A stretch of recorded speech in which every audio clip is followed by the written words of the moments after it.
All right, welcome to the third episode of Baseball for Maniacs. I'm Owen. Here's Ryan. We're basically just going to do some current events. Then we're going to answer your guys' questions that you guys left for us on the TikTok page for Phillies Fan 3 and Baseball for Maniacs. This is going to be a good way for us to engage with you guys, kind of see where your head's at and where our head's at. And then after that, we got a fun little trivia section of the episode. I have 3 questions for Ryan. Ryan has 3 questions for me, and we're just going to go through those, and it should be fun. Basically, the only current events we got going on is Ryan Helsley signed with the Baltimore Orioles. 2 years, 28 million. It's really just a one and one. He has a player option after the first year. Um, as we all know, Ryan Helsley struggled mightily for the New York Mets. It was a joy to watch on our end, and as the Phillies fans, he kind of, yeah, he kind of had a little resurgence at the end. I believe 6, 7 innings scoreless, but they were in low leverage spots. He was supposed to be the bridge to Diaz. Didn't work out. Thank God. Mets missed the playoffs. But I like the move for Baltimore. Felix Bautista is going to be missing most of the year with a shoulder surgery after missing all of 2024 with Tommy John. And it's a good deal for Helsley. I mean, 14 million, and if he shits the bed again, he gets another 14 million, 28 million. But if he has a resurgent year, which I think he will, he'd go back on the market next year, get a multi-year deal that we all thought he was going to get before the season started. I think it's a good deal for both sides. What'd you think, Ryan? Yeah, I'm kind of in the same spot as you. This impacted the both of us really because let's say the Mets don't get Diaz now, who's going to be their horse to close out games. This is a big blow to them. Sure, he didn't look that great when he first got there, but like you said, those last couple of innings that he had, really good outings. They may not have been high leverage, but they were still good on his end. And now if they don't re-sign Diaz, he's got to be number one now. He's got to be the number one in New York. Now, on my side of things, I don't think Baltimore is going to be that bad next year. I think Adley's going to have a good year if he doesn't get traded. I think that they got a lot of young pieces that can do a lot of good things, and they just shored up their bullpen. Now they just got to make sure that their rotation, because I mean, Rogers had a fantastic season. He was so good, but the team was so bad. Now they Yeah. got somebody that can secure him those wins. Helsley's gonna have a bounce back year. He kind of reminds me of Sonny Gray in a sense. High ERA a little bit, but those are only 2 games. Those are only two outliers. So let's see what he get. Let's see what he's got. I like it. Yeah, I mean, I think Baltimore would be good. The AL East is just so tough. Like, Toronto's going to be much better, and they just went to the World Series. The Yankees are going to be the Yankees. They're going to win 90 games, whatever. The Red Sox are looking to compete, go farther. I think the Rays, depending on what they do, I think they're going to, at worst, they're going to be a 500 team. See, here's the thing with Tampa Bay. They're always scrappy. Even if they're like a 75 win team, you're never really going to see them get beat by more than 4 runs most of the time. They're Nah. always going to be competing. They're one of those teams that I like to call like dream ruiners or nightmares. Like, because they're like the Oilers, guys yeah. that they always take out the wild card guys when they need just that one more win to get that spot. That's what Tampa Bay is going to be. Yeah, it's going to be fun when we do our preseason predictions of how the standings line up, probably around, say, February or March. We're already We getting have close. So it's already almost December. winter meetings are coming up. It needs to happen as soon as possible. But basically, we're just going to get into the first question. So, not sure who said this. We didn't put the names on it, but what we'll do is we'll clip your comment so you can get the recognition on the TikTok page for the question. But the first question is, who is one player you want the Phillies to get that not so many people talk about? I like this question because, you got your Schwarbers, you got your Bregmans, you got all that. But this show, and I'm sure anyone watching, we're baseball savants. We like the little nitty details. And I got 2 players for you. One is might ruffle some feathers. Jesse Winker, dude. So Jesse Winker played, I think, less than 15 games. Um, I think he would be the right field. I think he'd replace Marsh. I think Marsh is good trade value. I think you could trade Marsh, sign Winker to. He's not going to cost more than like 6, 7 million after the year he has. So you trade Marsh. I put him in right, get him a platoon righty. Could be a Rob Refsnyder. And I just like he's a dog, dude. Like get him in the playoffs. You love him on your team. You hate him on the other team. I hated him when we played the Mets in 2024 when he hit that nuke off Knowles. Man, get that guy in Philly, dude.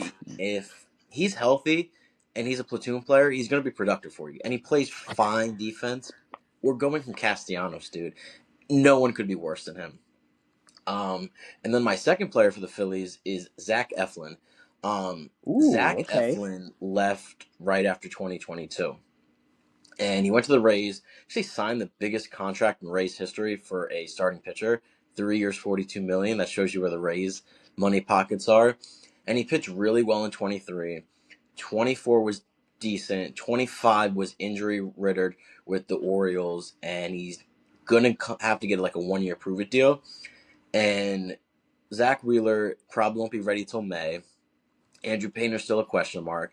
You could fill it with Taiwan, but I'd like to get him a 1 year deal. And then if everyone's healthy and he's your sixth guy, dude, that's a luxury to have. So I really like Zach Eflin reuniting with the Phillies on a 1 year, I don't know, $10 to $12 million deal.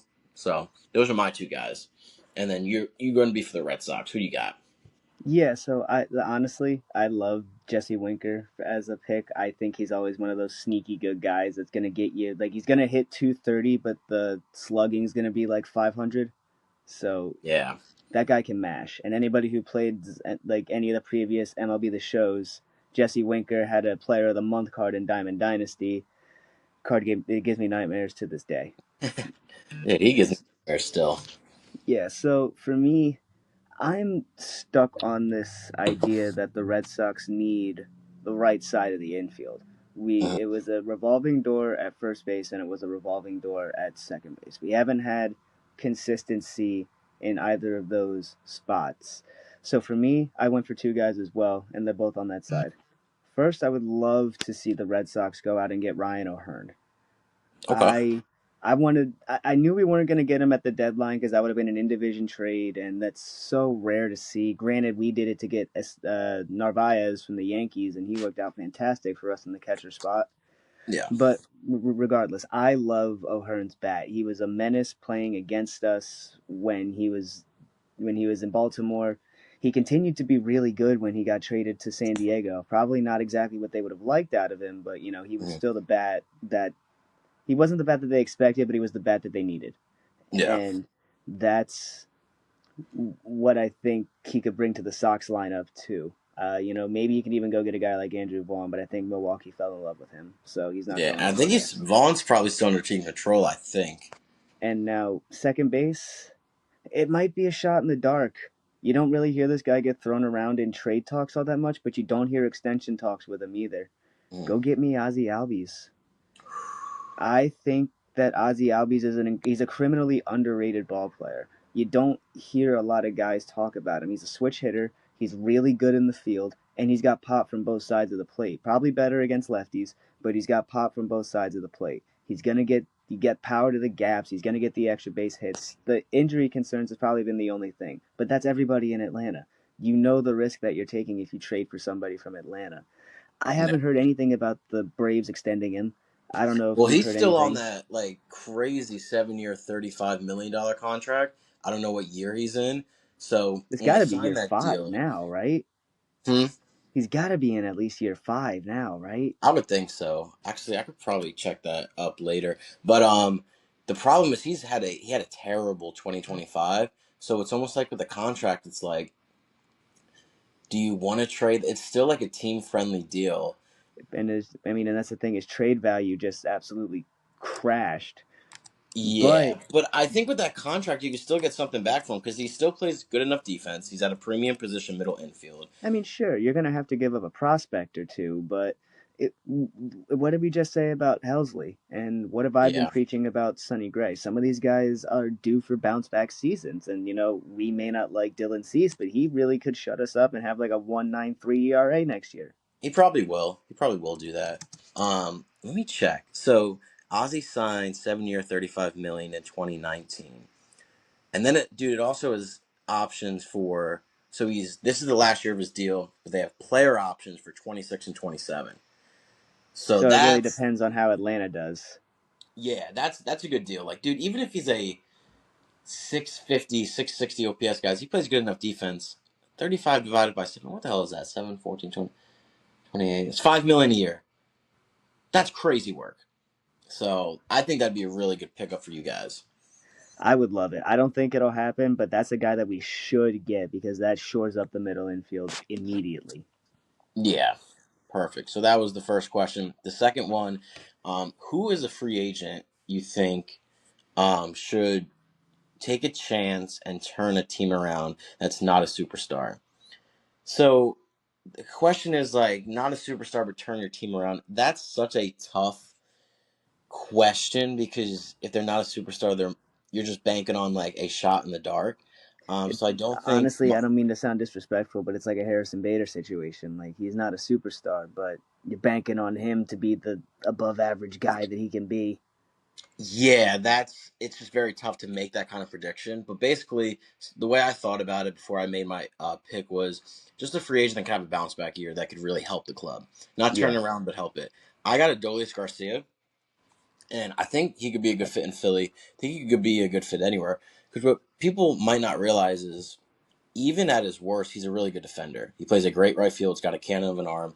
He's a postseason riser. 2023, he went demon mode. He had two pretty brutal years offensively for the Rangers. I mean, them DFAing like one of their heroes that brought them their first World Series championship. They didn't do it for no reason. But I think you get him on a 1 year prove it deal. I think you're supposed to make like 10 million in ARB, so he'll get less than that, maybe like 8 or 9. And at worst, dude, you'll get a platoon guy that can mash lefties and play good defense. I think Adolis Garcia is going to help a big league team this year. And I don't think he's going to have a resurgent year, but I think he's going to be a good ball player worth the 1 year contract. I like that. So we kind of had a similar idea on it, but I don't like we. It's similar but not because you're thinking more of a bounce back. Mm, I love utility guys. I mm. like guys who can play anywhere that you put them. That's probably from me having Brock Holt for all those years in Boston. But And to Mundo Sosa. me, there's yeah, exactly. But there's two guys that stand out. They're both listed as second baseman, but they can play pretty much anywhere in the infield, and the other guy can play anywhere. Okay. Jorge Polanco, Willie Castro. Ooh, I like Castro. I also like Willie I think Castro. Polanco is going to go for not a decent amount, but I think he's going to get a multi year deal. He's one of the guys that deserves it. He's always these Yeah. the low key under the radar guys that pops up for a playoff team when he needs him. He was great for Seattle, Yeah. and Willie Castro is another one of those like one of the guys that the Sox should low key go get because he's just one of these guys that's gonna be productive. If we have an injury in the outfield, you could plug him in the outfield. We need a guy at second base. You could put Willie Castro right there at second base. He's a switch hit bat. You could have him hit leadoff. You could hit him down in the ninth in the 8 hole. You could even put him two. I like Willie Castro and I like Jorge Polanco. I do think Polanco's finally going to get paid. Yeah. Willie, on the other hand, I think he's still got another 2 to 3 year deals under his belt before he gets that big payoff. Maybe he won't be that big payoff guy, but he's definitely going to be the guy that he's going to be a baiter. People go out and trade for him when they need a Yeah. guy. Yeah. I mean, me personally, I would love Polanco for that type of role, but like I said, I think he's going to get paid. I personally wouldn't give him a multi-year deal just because he's so hit or miss. But then again, it just depends how much money it is. Depends the team. So I like those two picks. All right. Question number Now, 3. this This third is one's a more on like for you, pretty much. say that again. This third one's pretty much for you. Yeah, yeah. So this was a Philly centric question, and we're probably gonna get a lot of those. So if you guys want to put your Red Sox question in, we want to kind of boost that fan base as well, or any other team really. Do that for the next Q&A. But I this do one, like the Phillies, but I can only answer so much about the Phillies. yeah, yeah, it's similar if it was a Red Sox question. But this one is who will be the starting catcher if JT doesn't return? So what I think they're going to do is if JT doesn't go, they're going to reinvest that probably 15 million that he's going to make annually to another part of the ball club. I don't think they're going to go get another catcher. So I really think they're just going to stick with the Marshawn Stubbs duo because the thing about Stubbs is he's out of minor league options. So if he doesn't make the big league ball club out of spring training, he's going to have to be put through waivers. And if he doesn't pass, or if he does pass through waivers, then he'll go back to the minors and he'll be able to stay in the organization. I don't love it, but there's not many good catching duos. There really isn't. And then 15 million is like, where do you want to put that? Is JT worth the 15 million? Is he worth you not spending that somewhere else? I think they're going to resign JT, but if they don't, this is the question. And I also have two other options. What I would personally do is I'd sign Danny Jansen. I would trade Marshawn. I think Marshawn has more trade value than Stubbs, no doubt. Marshawn's really good, but he's injury prone. He didn't have any injuries last year, but then again, he didn't play much because he was behind JT. I like Danny Jansen and Stubbs is like kind of like a platoon, not a straight up platoon where Stubbs hits right, Jansen hits left. He's just like a 50-50 split. He's not going to cost that much. He's 31, still kind of relatively young. Jansen had Um, a tiny stint in Boston too, where he wasn't yeah, great, but he wasn't bad either. he's he's a good platoon catcher. Like he's not going to get too exposed. I think that's a good deal. It's not going to cost you much. This one is kind of the shot in the dark. Why not trade for Sean Murphy from Atlanta? I don't think they're going to do it I because was I gonna don't think say in division. they're probably not. That's why it's like the shot in the dark. But they got Baldwin. If I was Atlanta, I'd keep both. Having two really good catchers is a luxury. Sean Murphy's 3 years younger than JT. I think he's 32, JT's 35, or 34, 31, whatever it is. And he's on a 3 year, $45 million contract. That's the last 3 years of his deal. I think he signed a 6 year deal before 23 when he got traded from the A's. His main thing is injury concern. It's when he's on the field, he's talented. He plays the game. So it's basically like if you want to make that risk, it's JT doesn't get injured, but JT is also 3 years older, so it is a risk. But that's kind of what I would do. But again, I really think they're just going to go with Marshawn and Stubbs if they don't resign JT. I feel you. It's honestly, if I'm a Phillies fan, what I would want them to do, I'd want them to give a phone call out to the Athletics, Mm, and maybe you could talk about Soderstrom or Langoliers. They're both playing first or outfield now these days, but they came up originally as catchers. And I'm yeah, pretty sure that Soderstrom played a lot of innings at catcher this year. It was one of the two that was behind the plate a lot. I'm not an Athletics fan, sorry. I yeah, just know what they came up as. And I, yeah, I would like to see those guys be in a bigger market because they got pop. They yeah. got such good swings. I love those guys. I want them out of that cesspool that is the Athletics. Yeah. The thing about that is, like, I think if they don't sign JT, they gotta get a defensive like mind catcher because the pitching staff is elite, and everyone keeps talking about if JT leaves, the pitching staff is gonna like feel the effects, and they will. Christopher Sanchez still gonna be Christopher Sanchez. I don't care if I'm catching or you're catching. But I do think it behooves the Phillies to get a defensive minded catcher that can call a good game, and just handle that pitching staff the best way he could. No one's going to be able to do the way JT does because JT's been catching them for years. He's been with the Phillies since 2019. But And yeah, the that's closing my thought on that one: the Red Sox did win a World Series with a catching platoon of Sandy Leon and Christian Vasquez. So you don't really need a star catcher back there. You just need yeah, guys who can catch you guys. But anyway, next question. 100%. So this is just going to be so basically for me thoughts on Dave Dombrowski, and then you thoughts on Craig Breslow. I can also give my thoughts on Dave That Dombrowski. is true because he was your guy. He got you a World Series. Got us a couple. Yeah, what a guy. So I'm sure everyone that watches my TikTok has seen that I've criticized Dave Dombrowski. A lot of the time, it's in the moment, heat of the moment. Should have made this move, bad move here, bad move there. I want to take time, like quick second, to thank Dave Dombrowski because Dave Dombrowski is a great baseball executive. If you don't believe that, you're naive and you're ignorant. Dave Dombrowski came here in 2021. 2021 was his first year. 2022, we won the National League pennant. 23, we got super close, and then 24 playoffs, 25 playoffs. The job of a GM and a president of baseball operations is to build a team that succeeds in the regular season, and then in the playoffs, I don't want to say it's just a crapshoot, but 90% of it is a crapshoot. And I know Philly fans hate hearing that, but you can make certain moves that's going to help you for October compared to June, July, May. But really, like the Dodgers before winning back-to-back championships, they went to the playoffs 13 straight years, and they only won a COVID-shortened year. Your job is to get your team to the playoffs, preferably a number 1 or 2 seed. Dabrowski has done that the last 2 years. He's also working on building the player development program. And if you have any idea of building a player development program, you realize a president of baseball operations, unless he's like a Hein Bloom, which is his specialty, he's not going to be in the weeds of that. He's putting people in place to do their jobs and he's trusting them. That's president of baseball operations job in that department. And he's put Preston Mattingly, Don Mattingly's son, in that position. Who he's now the GM now. It's weird, GM, president of baseball operations. It's like you're not really the GM. Dabrowski makes the moves.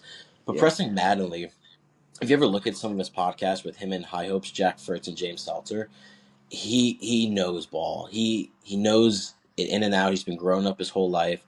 And I think that's a testament to Dabrowski putting that guy in that position. And I really think Dave Dombrowski's turned it around. Is there moves? I believe if he would have made them or done things differently, we would have had a World Series championship. Absolutely. But it could be so much worse. So overall, I really like Dave Dombrowski. Hope he's with us for a long time because it's always greener on the other side until you get the new guy and then you're wishing for Dombrowski back. But I really like Dave Dombrowski. I have nothing but good things to say about Dave Dombrowski. Obviously, some of the moves he made we don't need to talk about, but he got us the World Series rings, and Yeah. that's all that matters in the grand scheme of things. So thank you, Dombrowski. And it's like you said, you think the grass is always greener. We fell for the Heim Bloom trick. Yeah. Now, granted, without Heim, we don't get Roman, and we don't have Campbell. We don't have the prospects that we got from the Heim Bloom era. So thank him. But Craig Breslow, I'm on. Yeah. Yeah.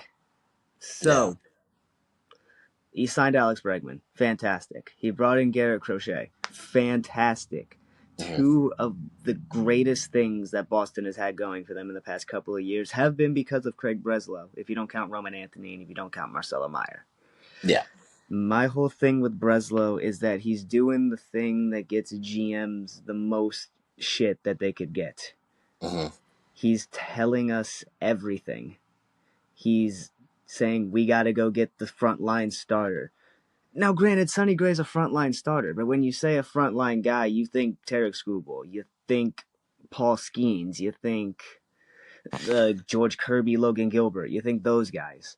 Sonny Gray had a down year. Dylan Cease, even. You're not going to predict that he's going to be your number two guy. I like it. Not a lot of people do. That's Hmm. their number two guy. Like you and I both agree, they're not really going to go out and get another starter. I don't think so. And the whole thing with Breslow, if his big power bat that he brings in is Ryan O'Hearn, the fans are not gonna like that at No. all. I would like see me being the oh yeah, that's the guy no one's talking about because nobody wants him because we're all in on Pete, Yeah. and that's the guy that they think that he's gonna get. I think Craig Breslow has a lot of good intentions, and I think that he's in the right market to do so. He's very smart. He's got a big market to play with in Boston. There's not really many bigger markets in baseball than Boston. So it's Yeah. not like people don't want to come here. He's just got to make good on his promises. And we got to see how these prospects work out, too. I liked Brendan Clark, but he's no longer with us. And I want to see what Kyson Witherspoon can do. So I want to see how his prospects work before I make any snap judgments that way. Movement wise, you can't complain about Bregman and Crochet. But Yeah. if he's gonna say these things, he needs to get them done. And that's the thing about where some Philly fans don't like about Dombrowski. Dombrowski never shows his hand, and that's what a GM has to do. We just lost to the Mets in 2024 in our end of year press conference. It's so funny because I get excited for it, thinking he's gonna like just like get mad, say we need to change this, change that. Dombrowski's gonna be Dombrowski, and it infuriates people in the moment. But what is Dombrowski gonna say? Castellanos sucks. Bryce needs to step up, which he did say, which was a crazy thing to say. That was the one time Dombrowski said something he shouldn't have about Bryce Harper not being elite. But if Dombrowski said we're gonna try to go get Tarek Skubal, the price on him just went to Painter, went to Miller, went to Crawford, probably went to Marsh. You just don't do that kind of stuff in those press conferences. You say, we want to improve our ball club. We're going to look at all the possible scenarios. That doesn't show your hand, and it also shows you that you're trying to improve. So, yeah, Breslow kind of showing his hand. It might make you guys overpay a little bit, but fans like that. So it's that you got to balance that out when you're an executive or a president of baseball Yeah, operations. yeah, and like it's like I said, I like Sonny Gray. but Mhm. I really liked Brendan Clark as a prospect. I would have loved to seen him in Fenway, but now he's in a rotation essentially that's got two psychopaths in. Well, oh no, I'm sorry. I'm thinking of Sonny Grayson. Oh my god, I thought Sonny Gray was from Cincinnati again. He came from St. Louis. Never mind. I take that Yeah. back. Yeah. But anyway, he's going to be the frontline guy in St. Louis then in a Yeah. year or two's time. I'm going to be very happy to see that. So good luck, Brendan Clark. Yeah, I think it's a win-win trade for both. All right, and then the next question is: this is a Phillies one. Should the Phillies have gone more for it at the deadline? If you look at their two deadline acquisitions, Bader and Duran, they both were 10 out of 10. Duran was elite, didn't give up a run in the playoffs except that inherited run where he walked Mookie. I already forgot about it. No, I didn't. Then Bader was just everyone knows my thoughts on Bader. He was a star. I think it was a excellent deadline. I do think the one move I would have made is I would have got Eugenio Suarez to play third base. I would have put Bryson right, and then I would have put Bomer at first, or keep Bomer at third, put Suarez at first. Bryce is going to right, and that still wouldn't take away Bader coming and playing center because Marsh would be in left, and then you just don't play Casty and Kepler. That's just something you don't do. You'd cut Kepler, which I thought they were going to do. He actually had a decent second half after the All Star break, whatever. And then Cassie's just your right handed off the bench, probably platoons with Marsh in left. And Suarez didn't go for much. He went for like two or three back end prospects from the Diamondback system. So once I saw that he went for that, I was like, okay. And Suarez didn't have that great of a time with Seattle oppose compared to when he actually hit the homer in the playoffs. That was a great moment, grand slam, unreal. But for the most part, he didn't do what he did to start the year. But I just think having that presence behind Bryce as a right-handed bat, even if he struggled, it would still have helped Harp out, get more pitches. But overall, I think Dombrowski nailed the deadline. I think if certain things fall the way in the Dodgers series, we win the World Series. I think if Wheeler doesn't get hurt, that changes everything. So overall, I think the Phillies had an exceptional trade deadline in 2025 compared to some lackluster ones in 23 and 24. Yeah, I agree with that. See, like the questions it's like that in hindsight. Obviously, they could have done a little 2020. bit more, but for the time being, Yohan Duran was exactly what you guys needed, Yeah. and Harrison Bader, you guys realized was exactly what you guys needed. So Yeah. I he's remember. what Austin Hayes was supposed to be. Oh, Austin Hayes. Dude. I feel bad for the guy. He had a damn kidney infection. The whole city hated him. Um, But with Bader, man, like, dude, I remember when we got Bader, I was ecstatic because I've always been a Bader guy. Love his style, just love his moxie, the way he plays the game. But WIP was losing it. Like they were saying, this is the guy, this is the guy. And in retrospect, they were kind of right. But sometimes the best deal you make is the one you don't make, so you don't overpay for a star that might struggle. Like a Stephen Kwan, the asking price on Kwan was ridiculous, and I love Stephen Kwan. The what's the word? The sentiment around baseball. He's not a superstar. Like the way people are talking about Stephen Kwan is ridiculous. He's a good ball player. I'm not giving up Andrew Painter for Stephen Kwan. And WIP, I love WIP. Spike still thinks, hey, I would give up Painter for Kwan today with 1 year left of control. Are you out of your mind, dude? I know in the postseason we swing at everything and he's a grinder, but like I'm good on Kwan. Like maybe like a Rune Escobar for Quan, sure, but nah. So overall, I think it's a good deadline. Crawford for Um, Quan, straight up. who? Crawford for Quan, straight up. Yes, because I think Crawford at his peak, like if he hits his ceiling, he's gonna be Stephen Kwan, a True. good defender. So it's like you just have to resign him then. Yeah. So yeah, but I would definitely do that. All right, and then trivia questions. Did you just want me to do my three and then you do your three? If you want to do that, we can go back and forth however you feel more comfortable doing it. I say I'll do the three for you and then you do the three for me, so we're just locked into our thinking part of the episode. I got you. Gotcha. So the first question I have for you, it's a Red Sox related one. Kind of wanted to ease you in. Who was the 2018 postseason hits leader for the Red Sox? The postseason hits leader for the Red Sox. Mm-hmm. Now, 2018, it had a lot of these like sneaky guys kind of come through and play good. Mm-hmm. You go back to 2013, it was the same thing. Steve Pearce was the World Series MVP. 2018, oh God, I'm actually drawing a blank. Who had a good postseason? We still had Xander. Mm-hmm. Mookie was there still. I don't think it was Mookie though. I don't think that was the year Jackie Bradley went off. It You want might to be hint? though. Yeah, let's hear it. He signed somebody's biggest contract ever given out in franchise history in free agency.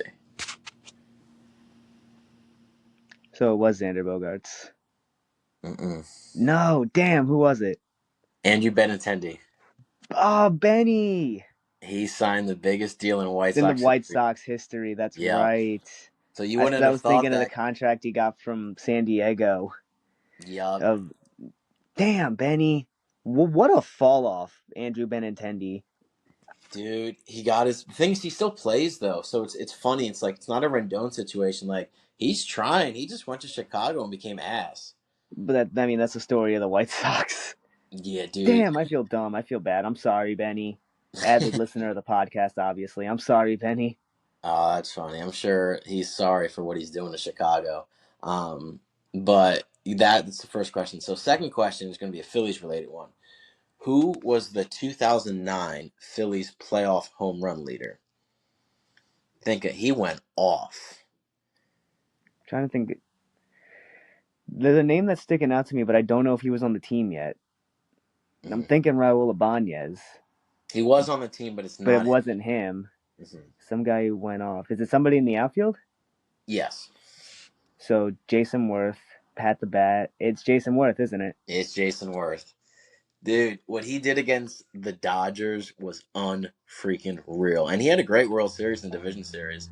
So yeah, Jason Worth, one of my personal all-time favorites. All right. And then my last question for you.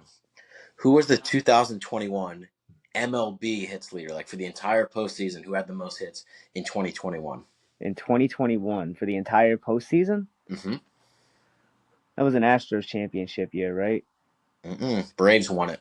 Braves won it, that's right. It was Braves versus Astros. Braves 1-6. He was the hits leader on the World Series team. On one of them. Yes. On the World Series winner, he was, He was yes. on the World Series winner. Okay. See, So it's a Brave. every ounce of me wants to say it's not Nick Markakis, but I love Nick Markakis so much that I want to say Nick Markakis, but I know he retired at this point anyway. Yeah, I think he retired the year before. I wonder if it's the guy I talked about earlier. And I wonder if it's Ozzy Albies.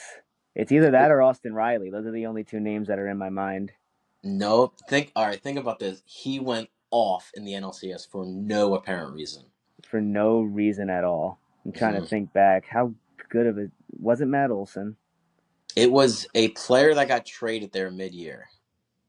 Adam Duvall. Nope. Damn it. All right, I'll give it to you. Eddie Rosario. Damn, Eddie. Big lefty swing. Yep. Yep. Damn, I look like a fraud right now. Nah, no worries. Did you want to guess for a bonus one who was the 2022 MLB postseason hits leader? 22. I'm going to do a shot in the dark here. I don't think it was one of the Dodgers. Mm-mm. See, remember the Dodgers got bounced in the first round, so it wouldn't be them. Just think about a team that went far in any of these like kind of questions. In 2022. In 22. And see, now I'm thinking Phillies.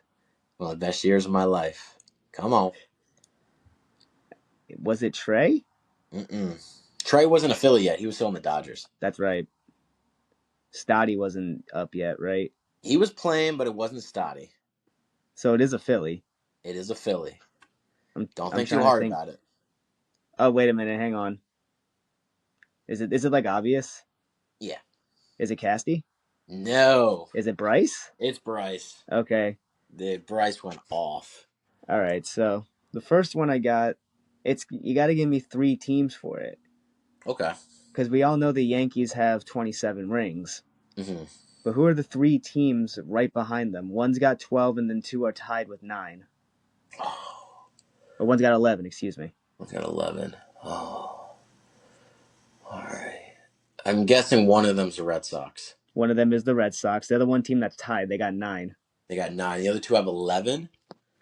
No, one's got 11, the other team's got 9. Okay, all One right. team, it's kind of obvious when you think about it, and then the other one's kind of really. Oh, Athletics. That's one, they got 9. Gotcha. They went crazy in the 70s or 80s with Jackson, Reggie. Yeah. Oh, Then the other crap. one's got 11. And is this obvious? When I tell you the team, yeah, but if you don't get it, when I tell you the team, you'll get it. But they're in the National League. It's not the Braves. It's not the Braves, no. National League. Not the Cubs. Not the Cubbies. You're in the right Cardinals? division. It is the Cardinals. Gotcha. Okay. So Because what when did you I think get? about it, it makes sense. They had Rogers Hornsby, Bob Gibson. Even when you want to go back to when we were younger, the David Freese season.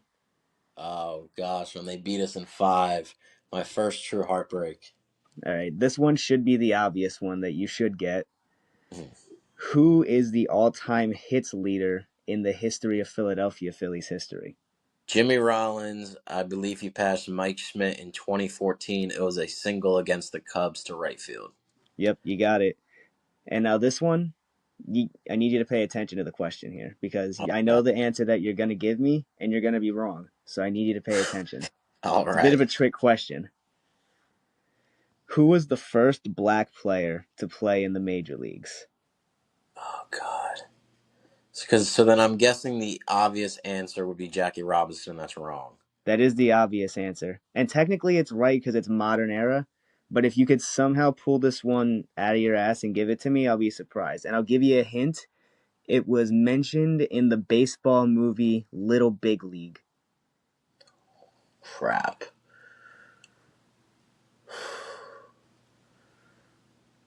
Not Satchel Paige. It is not Satchel Paige. Oh God. I'll give you the year, and if I give you the year, you're not going to get the player probably. Yeah, probably not. How far ago was it? This was 1884. No shot. No shot. Just give it to It, me. his name was Moises Fleetwood Walker. He played for Toledo in 1884. And even though it's not modern era, he is technically the first black man to ever play in the history of Major League Baseball. Interesting. Wow. Yeah, they were. That was never getting that. There. That wasn't. Yeah. That's always one of those ones that you pull out at baseball trivia night when you really want to be a smartass. Like, oh, you don't know ball. Oh, really? Yeah. That'll get you some cred for sure. But yeah, I feel like a fraud now. I got to go back and look at all the Red Sox postseason runs now. Yeah, dude, it's funny because like 2022 for Bryce that was pretty obvious. 23, I know for sure it was Trey, because he went off up until Game 3 of the NLCS. 24, I'm almost certain it was Casty. Harper had a good postseason. It was the one series against the Mets, but they walked Harper a lot, so I'm almost sure it was Casty. Yeah, man, baseball trivia is fun. I think we should add this to not every episode, but at least once a week, just to kind of sharpen our knowledge. Because if we're gonna be doing this pod, gotta be reliable. So it's funny that you mentioned that. My girlfriend for Christmas, I believe, got me a book that's just chock full of baseball trivia, and Okay, it's got some pretty basic knowledge questions, but it's also got some ones that you got to think about. So maybe one of these days we could break it out and do a trivia sesh. I would like that. That'd be awesome. Let's But see what you guys think about that. Leave a comment, leave a like, anything, and obviously leave a like in general if you enjoyed this episode. We love hearing from you guys. yeah, we're definitely going to be doing Q&As throughout the off season, especially in this dead time. But like I said, winter meetings is going to start. I think it's December 8th. I think it's a week from today. Like they start on Sunday, and then they kind of start revving up on Monday. So we're going to be coming to you with that. A lot of baseball winter meeting stuff. Hopefully, a lot of signings to make this episode easier to where we can just talk this kind of stuff. Yep, this has been a good episode. We're going to kind of think about what we're going to do for episode 4. That'll probably come to you sometime early next week. But for me and Ryan, this has been fun. Look forward to seeing you guys on TikTok. Peace out, everybody. Have a good week. Have a good rest of your weekend and enjoy the rest of the work week. All right, later, dude. Peace out, brother.